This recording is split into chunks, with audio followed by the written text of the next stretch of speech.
Welcome to the Childcare Director's Chair, the podcast for bold educators who are ready to lead, grow, and shake things up in early childhood education. Whether you are a teacher eyeing that lead role, a lead stepping into leadership, or a center owner dreaming big, this is your space to grow with purpose and leave your mark. Hosted by heart-centered leadership coach Erica Sacoccio, each episode brings you real talk, actionable tools, and a contagious laugh or two, all designed to help you step into your next level with confidence. So pour your coffee, pop in those earbuds, and take your seat, because your leadership journey starts right now in the Childcare Director's Chair. Let's get real for a second. If you are a leader in childcare, you're pretending to be someone else that you're not, your staff and your families, and yes, even those little kids, they're going to feel it. Authenticity isn't optional. It's the heartbeat of leadership. Welcome back to the Childcare Director's Chair podcast. I'm your host, Erica Sacoccio, and today we are spilling the real tea on what it takes to show up authentically as a leader in early childhood education. Because let's face it, our field does not need any more carbon copies or cookie cutter directors. We need leaders who have courage, that step fully into who they are, quirks and all, and God knows I've got plenty of my own quirks. Joining me today is someone who knows all about embracing boldness and authenticity. We are joined with Falishia Campbell, the host of the Power to Pivot podcast. Falishia is a passionate person who loves helping leaders reclaim their power, rewrite their story, and walk in alignment with their true selves. And you know, here on the show, we love to highlight those who are daring and bold. So welcome to the show, my friend. Hi, I'm so happy to be on. I needed to get back in the podcast space. Yes, I do have a podcast. I can't even tell you the last time I taped something. So I really want to commend you for pushing. It's helping me. Trust me. I need to get back in this space. I'm buried right now in childcare. Yes, I know. We're all buried in childcare. So tell folks a little bit. Yeah, tell folks a little bit about yourself, honey. So my name is Falishia Campbell. I am married. Don't let that man's name go unkept, but it's there. And I own 2 childcare centers in Stamford, Connecticut. I was a teacher for 10 years in the Board of Education, and I pivoted from that to own a childcare center. So I pivoted from teaching to business ownership. And from there, I'm a mom of 3 girls. I'm a girl mom, girl. I like to be in the space of empowering women. Most of my content and most of the things that I do is faith-based and is geared towards women in leadership and women in high-level roles. We don't get to speak a lot to that demographic because we're always the ones pouring in. We're always the ones giving so much of ourselves. So I want to create a platform for these high achieving women that are able to come on and talk about sacrifices that they made for their families, for their business, and vice versa. And some women not even having families and deciding to just straight go for their careers. And that's okay. And just talking to women in different spheres of life and talking to them about the balance of it all and being in that seat of being a mother, being a wife, being an owner, being a founder. So that's a little bit about me. I love it. I love it. And you are incredibly humble. So I'm going to tell folks. So I met her in Miami. We were at a conference, and my sister, who finds all the people in the room all the time, or they find her, I'm not sure how exactly that works. I'll be networking and working all the rooms, and then she'll be like, oh, by the way, here's the card for the owner or whatever. But, she's like, oh, Erica, I told this girl about your podcast. She likes podcasts. So she's going to check you out. I was like, oh, that's cool. Yay. So she's like, oh, here's her Instagram. You guys can connect. I'm like, okay, I go on her Instagram.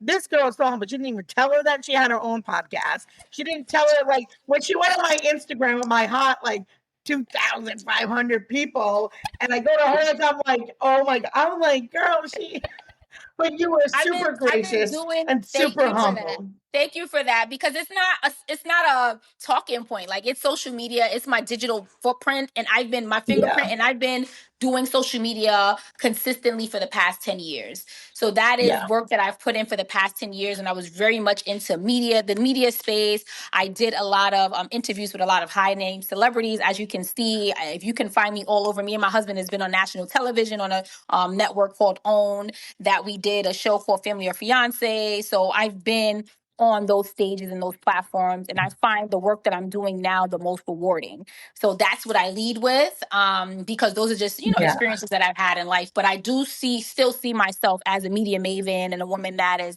navigating media, but I'm just taking a step back to kind of figure out exactly what I want my voice to be, and how am I Yeah. honing my voice, and how am I using my voice. So I like meeting new people, and when I see it, like when I saw you there, it's like God is always pulling me back to it. So when I'm trying to like run away from it, God is always like pulling me back. So me meeting your sister was just like, yeah, my sister has a podcast. I was like, look, I can't get away from it, you know? So that's Yeah. really good to hear. I sometimes have that effect on people though. I do love podcasting and all my podcast friends. So let's talk about owning our story, right? Here we go. So, your experiences, both good and bad, make your leadership relatable and unique. So, as you said, you often talk about the power of rewriting your story. Why do you think it's so important for leaders to stop hiding in the past and instead use it to connect with their teams? I think transparency helps to build leaders. So if I have a team of people that are looking for me for encouragement, it's good for them to see where I came from. It's good for them to see what I've been through to get where I'm at. Because sometimes you might see the nice house, the nice car, this beautiful family, and just like, this woman just has everything, but you don't know what it took for me to get here. So that is the importance of our story, and it makes you human. It makes you human to that person as well, that if they can do it, then I can do it. If they came from that, then I can also come from where I come from. So I think that sharing our struggles is very key. And a lot of times, like we were saying earlier on, that on social media some people display only their wins and only their successes, and it's a highlight reel of your life, but it's not Yeah. relatable, and everybody's like looking around and comparing because Yeah. they're not showing their struggles. So although, like, if you look at my social media, you're going to see like all my stories of me winning, but the people that actually know me know my story. And if you listen to the content that I put out, you're Yeah. going to actually know where I come from. Like right now, my highest TikTok video is about like where I came from, like originally. I came from nothing. I came from poverty. So I know what it is to go without. So that made me very different from a lot of people, because I don't gotta have. Yeah. I could go without. So, and those kind of people fight and work harder to get to the top. So I think that those stories are Mhm. really helpful in leadership, and especially if you are a leader, to share that story with your teams so they know that you're human.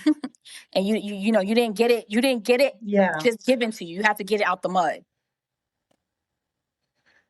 Yeah, I think there's so much truth to what you're saying. And some of my favorite speakers, like Eric Thomas, is literally my favorite speaker in the world. And he talks about literally being homeless and eating out of a trash can. And I can relate to some of that. I mean, obviously I've not done all of that, but growing up poor, I think that almost sometimes gives you an advantage. Don't be afraid of that. Step into that, because like you said, we sometimes have to work harder, and so when we get that win, oh, that win is like so real and so sweet.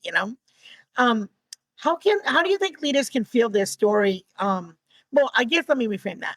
Many times, especially women, they feel like their story isn't good enough to share with other people, right? How do they really start to reframe it and own that? Like you talked about, like you own that and you owned it with pride and said, look, this is where I was, and this is how I got there, and it was through God and all the things that you did. But what would you say to those ladies who think their story isn't good enough? I think that there's power in every story. Like some people, like literally, when I talk to people, like, "Oh, you can write a book," and I'm just like, "What?" Like, I'm just really like, this is my life. There's power in the Yeah. story, and even if you didn't grow up from poverty and that wasn't your background, there is still something there that you had to overcome even in that. Mhm. So just look for that power in that story and what you needed in that time or that struggle season to get through it. And that's going to be like kind of the ringer and the highlight of what I need to be forefronting to help encourage others, because encouragement helps leadership. We need it. We need it. Our team needs Yeah. it. So you have to know how to display it and put it on display. So, just make sure that you know that there's power in your story. It's power in it. You don't have to come from poverty. Yeah. You don't have to, it's power in your story. Whatever Yeah. your unique story is, whatever you've been through it for a reason to give back and help someone else. So you and I right now, for the folks who are listening, who are waiting for someone to like give them the nod, we're going to give you the nod. We want you to own your story. That's got to That's be right. tip number one. Yep. Number two, stop wearing that perfect leader mask, right? People don't connect with perfection. They No, connect with realness, no, right? no. So, perfectionism, it shows up a lot in our field, right? Directors want to Yes. look like they have it all together 24/7. How do you help leaders give themselves permission to like drop that mask and like come Yes. on one day and just be like, you know what, today I wanted to throw in the towel. Yeah, it was a rough Today day. was I not the didn't want day to I see felt your like, kids today. yeah, Right. Yeah. You know, and that's yes. okay. And that's okay to display it, because it doesn't mean that it doesn't display strengths. you know I Mhm. had a struggle where I struggled with feeling like I was kind of all over the place, because I am able to, the way I'm wired, I'm able to carry a lot of things at one time. And sometimes I'll be here and then here and then here and then here and then here, and I didn't like people to see that side of me. So it's like I'm a mess, really, right? I'm like a perfect mess, a beautiful mess, but I didn't like to display that side of me. But it's just like, it's okay. You know what I mean? You have the order of which the way you do things, and it may not make sense to people, but it makes sense to you, and the things are getting done. So just not Yeah. being afraid to display, like if you feel that you're a mess that day, not being afraid of displaying that. You know, so that Yeah. is a form of strength for me.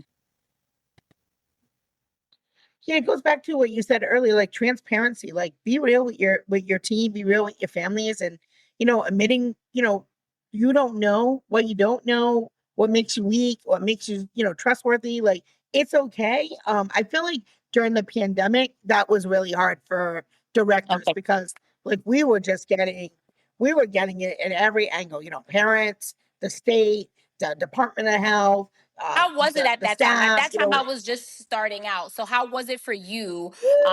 Did you close?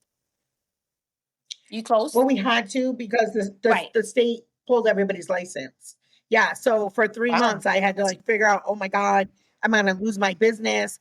What am I do?" Like, I had 42 staff that were depending on me to make sure Wow. their children and, ate and their houses didn't get foreclosed, and yeah. So for 3 months, our state did not allow you to open, and then they finally did, and when you could open, it was part-time, and it was, like, only for essential people, and then I it heard was that's so like, bad. if Mhm. anybody got COVID, you had to shut down a room. So your room would be open like 2 days, and then you had to shut it down. And then everybody would come back, and then it would be another person got it. It was wild. It was wild for like Wow. 2 years. I feel like so many centers closed. So many Wow. people had like honestly nervous breakdowns. It was tough. And people expected us to have all the answers. I would have parents that were angry that would be like, "When are you guys opening? When are you opening?" I'm Like, we like, don't "I have know. no authority over the government." Right. But it was hard for them because their jobs expected them to work. And I'm like, Right. "Listen, honey, I wish I had a crystal ball, but I don't. I could Right. just give them my best guess." And Right. So that was a season and I where, like, think, it was an directors leaned unknown. in. And you didn't have the answers, right? Mhm. So it's like, it's okay. Like, you're the leader there, but look, it something is going on that's above me, and we don't have the answers. So it's okay to be in that space as a leader. Sometimes we just don't want to, and we don't have the answers, and we want to give answers that we don't have. Mhm. So I learned that too. So that's good to know. I was just starting up at that time, so Yeah. What, goodness. it's funny that you bring that up because when I think about it, when I reflect on it, and thank you for that question because I don't think I really thought about it, but ways that I was a leader, although I didn't have control over the situation, I still led, and I held like Facebook press conferences for my Nice. families. I got on YouTube and I was like, "Hey guys, here's where we're at. Here's the information I know." Like we really thought That was about great. how we can intentionally give communication. It wasn't just like, hey, I don't know, I'll let you know when I know. Like every week I would give updates to the staff, updates to the families. And, we tried to stay communicative through the whole process. And so I still led, even with the That was unknowns. great. And I think it's important to be able to do that. And I Yes. definitely don't think, being perfect uh needs to be the thing. And I think it's, you're a social media girl, right? We're so under a microscope, directors, Mhm. teachers, right?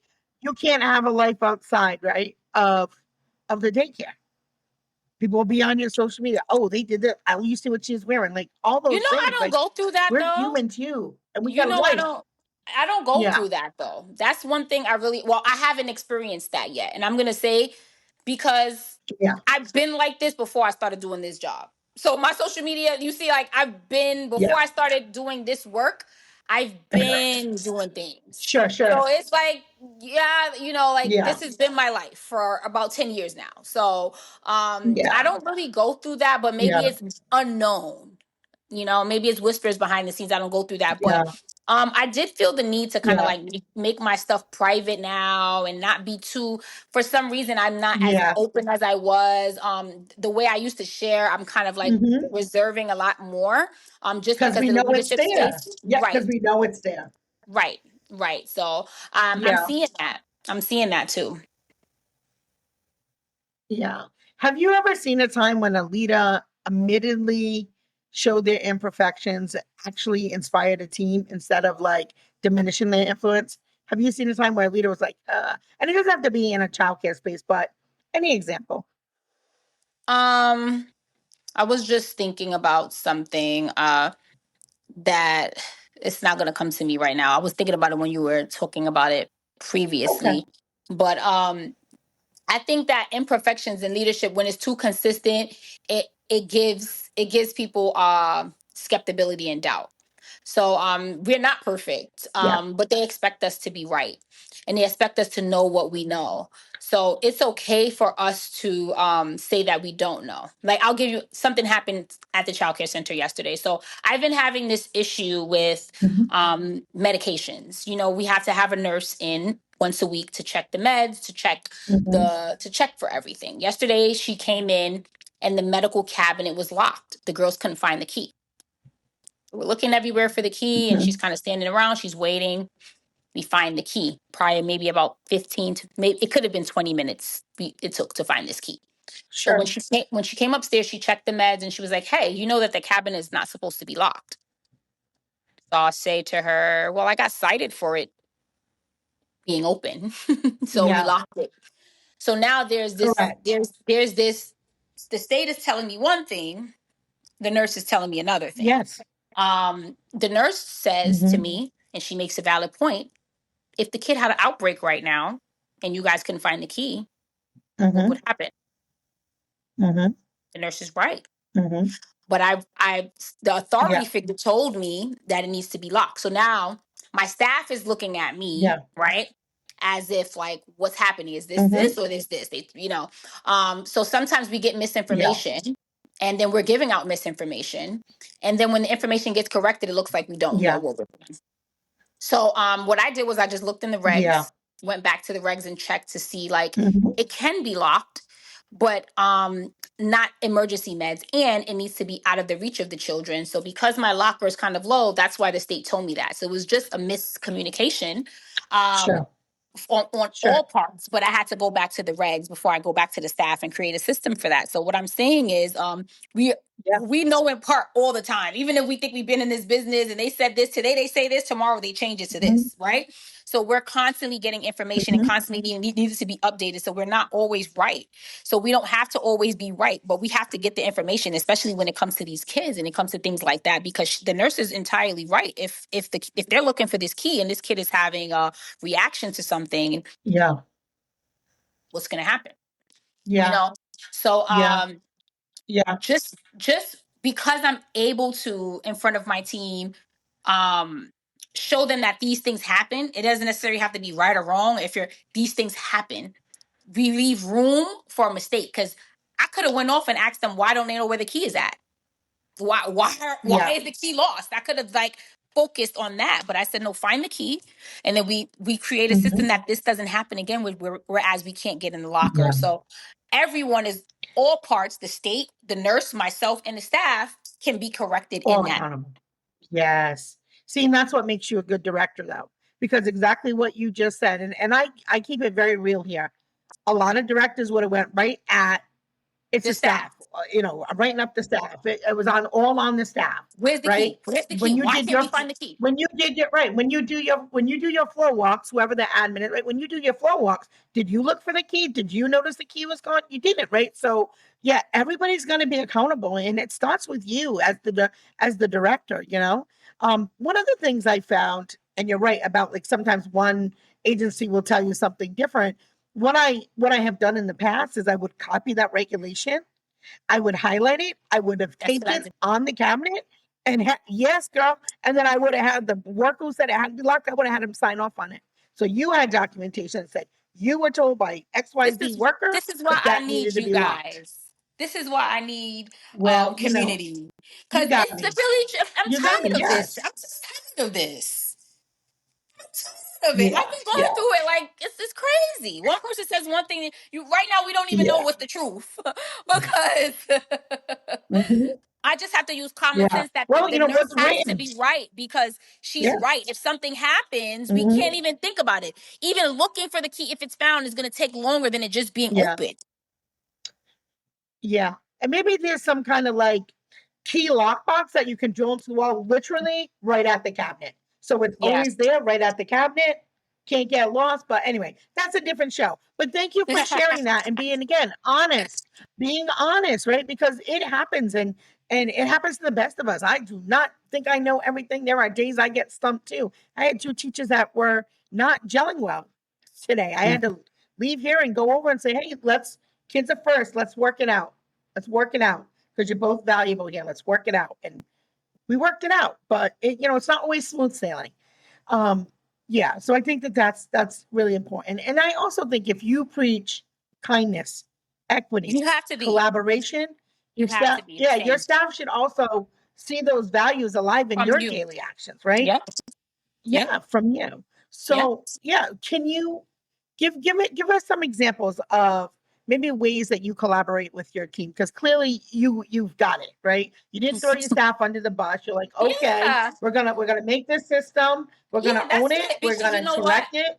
We're Yeah. all human and susceptible to mistake. Another thing that happened too, because my original nurse is on maternity leave. So this one that's filling Hmm. in, she's a fill-in. So I don't really know her. We don't have a relationship. But you know what? Just yesterday, when she did open that box, she found that there was that same medication, a Benadryl, was needed with it. And my nurse been coming for months and she didn't see that. We are all susceptible to mistake. So why am I going Yeah. to drill somebody for a mistake that I could have made? So that's Yeah. just my psyche. If it's repeated, then it's a choice. But we are all susceptible to mistake. My nurse that comes and Yeah. she's excellent. She's excellent, and she didn't Yeah. see that a Benadryl needed to be on site for a child. And if they would have came, they would have cited me for that. This lady Yeah. came with fresh eyes and she saw it. We are all susceptible to And then, mistake. yeah. And it's sometimes really, really nice to get fresh eyes. That's why it's great to work, with the coach or even like you said, community, even another childcare owner. And you Of say, hey, course, listen, let's I do a need you to swap. come. Come Yep, walk my school. yep. Yep, come walk my school. I'll walk yours. Let's go have some coffee after and let's, what'd you see? What did you hear? What can be better? Because that's really how we all grow and thrive. All this competition and all that It's is so we is all it's kids crazy to everywhere. me. It's It's kids crazy being to me. born right now Yeah. as we speak. So why I care about your kids you have over there? Kids being born right now as we speak. It can Plenty never of be a kids. competition. So all right. Yeah. So we talked about, owning your story, stop trying to be a perfect leader. Let's talk about maybe aligning your actions with your values. So, Ah, authenticity is proven through consistency, right? Our values they guide our decisions, our policies, our culture. Like, let's talk a little bit about that. okay. You know what I What do say? you I think? say that personality I have a great personality. Personality is what shows up every day when things are going good. This is Falishia. She's this bubbly person, but character is what shows up when you're under pressure. So when you're under pressure, Yeah. how do you behave? How do you act? That bubbly thing gets taken off. Are you yelling at people? Are you cursing? Are you acting irate? Your character shows when you are Mm-hmm. under pressure.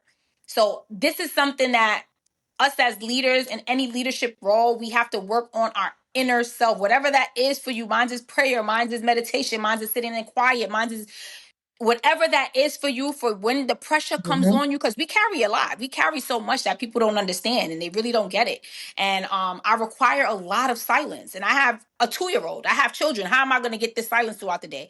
I have to find pockets of silence. I have to sit with a therapist every other week. These are the things that I do to make sure that Falishia does not lose her head when the state comes in and they left a Lysol bottle right here. And the Yeah. poor Gen Z young girl that's working for me, I flip out on her, and now she's having self-esteem issues because I don't know how to speak to a human being because she made a mistake. Yeah. Yeah. We have to work on our characters as leaders because a lot of what we say falls on people. Our words are very heavy. Mm-hmm. The other day I said, my one of my staff been with me for years, and I said a curse. She said she's never heard me curse, and I was so shocked. Because I could have potty mouth sometimes, but I carry myself in a way that it's just like they haven't even heard me speak that Yeah. way. And I'm not perfect. Trust me, I'm not. But when it comes to young people, because I have a lot of Gen Z Sure. in my center, I've always had a heart for Mm-hmm. young people and youth. I know a lot of my mentors tell me like, don't hire no young people and go get the older people. But that's just who gravitates to my center. That's just who Mm-hmm. gravitates to where I am. And I really find it that I want them to come here and get some life tools. If they stay with me, I would love it. Get life tools that they're going to always remember throughout their young adult lives. So I'm teaching them and I'm modeling and I'm showing them. So that comes with character. So yes, I have a great personality, but how is it now when they're doing something continuously and you have to let somebody go? How was that? So Yeah. just working on all those things, and it hasn't been easy, especially when it comes to, I take people in so closely to me. I have people come in and hurt me. I have people Mm-hmm. come in and do horrible things here. I have people come in and say horrible things about the center once they left, and just learning how Yeah. to not let that sit with you and not letting that change you either. I had to kind of navigate Mm-hmm. those waters because it's new for me. It's all new for me. In business, I've been in business now Yeah. for 5 years, so it's very fresh. I'm a newbie, but I do Yeah. this people You thing. know, This is being in the business of people. I do this people thing. That's what I do. That's what I'm yes. good Yes. Yes, you do. Yes, you at. are very good at that. I always say, leadership isn't what you put in your handbook. It's about what you actually live day in and day out. And, leaders sometimes need to check themselves to make sure that their actions are aligned with their values. And so when I hire folks, I let them know right up front my core values. And my staff are probably sick of me talking about them, but they are my real values. And then my values in the center, outside the center, they're Outside, my values in everywhere the I park. They're am. my values everywhere because Everywhere I that's who I am. am. Yeah, That's it's who it. I am. And yeah, I think, I think that's sometimes where there's a disconnect. If a leader says, "Oh, we value, collaboration," but anytime anybody has an idea, you shut them down. It's You not. know. Yeah. So let's go to talking point number 4, which is embracing that vulnerability. But owning your mistakes, it builds trust faster than any polished leadership script. So maybe share a time that maybe it was tough to be vulnerable. I Was think there a it's time that you? I mean, you seem pretty I think it's transparent, and always hard. I you am you you, transparent, you but I think it's always hard to be vulnerable though in a space of leadership. And vulnerability yeah when it comes to sharing certain spaces, right? Certain spaces. I think that um the team that I have now, they really rely on me to, when they're going through things, they come and talk to me about it. I yeah give advice and they come and talk to me about it. So I'm more in the space of, yeah, when I was that age, I went through this, and this too. And they're like, what? you know. So it's like, yeah, don't make that mistake. Yeah. Don't let that boy get you pregnant. I'm like that in here. You know what I'm saying? So just opening up Yeah. to being able to bring myself to their level of where I was when I was that age. That's what kind of makes me have a heart for them, because I know I was a crazy girl when I was that age. So I share a lot of my childhood stories, my young adult stories, just so they know, Yeah. like, you're not going crazy. You're just young and trying to figure your life out. We were all there. So that's the Yeah. area. That's Yeah. the area of We, connection that I use. I think we're still trying to figure out life. I'm Yeah, we 55. still I'm trying to still, figure it I'm not out. done. I am not done. I'm not done. Yeah, no, it's not all figured out. No, the next step isn't figured out. And For if you have it real. all figured out, your life is boring and you're not Yeah, pushing yourself to that that's true. next level. So, what's one small way maybe an early childhood leader can start practicing being vulnerable without feeling exposed or unsafe? Because, like you said, Mm. sometimes it's a hard place to be.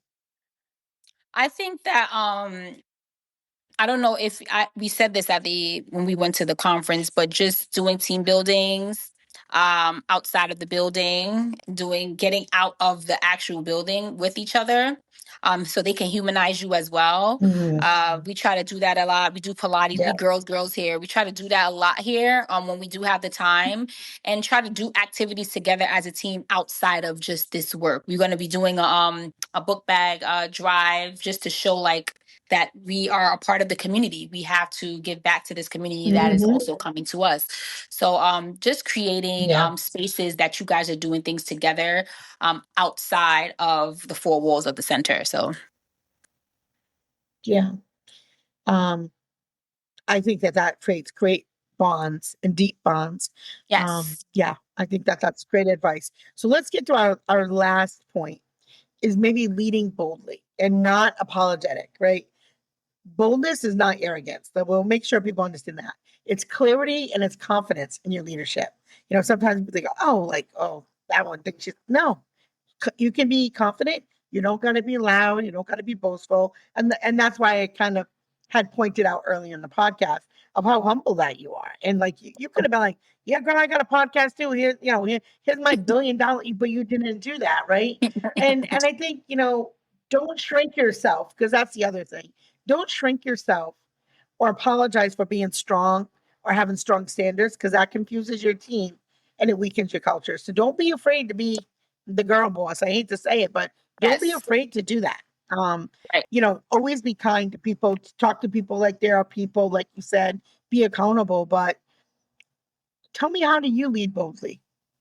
So for me, I used to be a chicken, and when I say I used to be a chicken, it would be like, oh, we have to talk about this. And it would be like this dread on me to come and correct, Yeah. because I'm just like, they're the ones doing everything and I'm not there, and they're the ones holding up the business. And I had to just say, Hmm. listen, this is the part of leadership. It's not pretty. You don't like it because I had an issue with people pleasing and wanting everybody to like me. And I wanted everybody to feel like I was this nice person. And I said, listen, if they don't like it, they don't have to like it. It's not about you. It's a system, it's a standard that you want to keep your center to, and everybody has to rise to that occasion. So just making sure that you're putting your core values first, taking your personal stuff out of it. It doesn't matter if they don't like you, as long as you're showing up like a kind person. I said, I'm not nice, I'm kind. Because nice people get taken advantage of. And I was Hmm. nice. And that's how all those things happened to me, because I overstretched myself for a lot of people and I made it too personal. This is the business. We are creating a culture here that we wanted to feel like family, but all in all, it's about the business and what's best for the business. Whether you're Hmm. scheduling, whether you're having to do trainings over and over again because they're not getting it, whether it's letting people go, whether you're hiring, because we hate hiring. Me and my friends, we hate hiring, but it's a part of it that we don't like, but it has to be done, you know? So, those are just the things that I said that I had to shake that off and boldly say, like, if these things are not getting done, I'm not operating in excellence, and I'm not showing up for these families Yeah. the way we need to show up for these families. So, just being more tough with myself and showing up in that person and not caring about if I'm being judged wrongly, if I'm not being nice or if I'm not being likable. I had to get over all that. Being likable, being Yeah. nice, people pleasing. People will look at my face and just don't like me. It's been my whole life. So it's not going to change in this capacity. Show up kind, show up your authentic self and say, hey, this is my expectation. You need to meet it or you don't need to be Mhm. here. Yeah. And I think right up front, I think during the hiring process, you need to say, these are my values. This, and this.